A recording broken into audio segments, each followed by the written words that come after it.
खबर शामिल करते हैं। चीफ रिपोर्टर चौधरी फरहान रशीद साहिवाल से कमिश्नर साहिवाल डिवीजन शुएब इकबाल सैयद ने मिठाली रोड की कार पेंटिंग के जारी काम को टाइम लाइन में मुकम्मल करने की हदायत कर दी। क्वालिटी पर किसी सूरत समझौता नहीं किया जाएगा। बस काम मुसलसल मॉनिटरिंग जारी रखें ताकि मयारी काम यकीनी बनाया जा सके।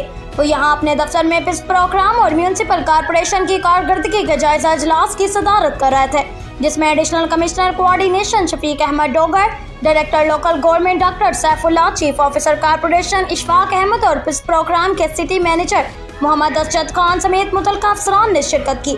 मोहम्मद असजद खान ने बताया कि मिठाली रोड के 3 किलोमीटर 9640 फुट हिस्से में से 2 किलोमीटर 5200 फुट पर पत्थर डाल दिया गया है, जबकि बाकी काम 1 हफ्ते में मुकम्मल हो जाएगा, जिसके बाद कार पेंटिंग का काम शुरू होगा।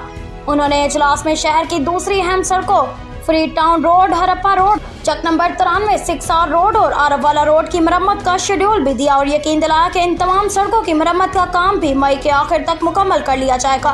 कमिश्नर शुएब इकबाल सैयद ने शेड्यूल पर सख्ती से अमल दरामद की हदायत की और कहा कि पहले ही इन सड़कों की मरम्मत का काम लेट हुआ है, जिससे अवाम शदीद सफरी मुश्किलात का शिकार है।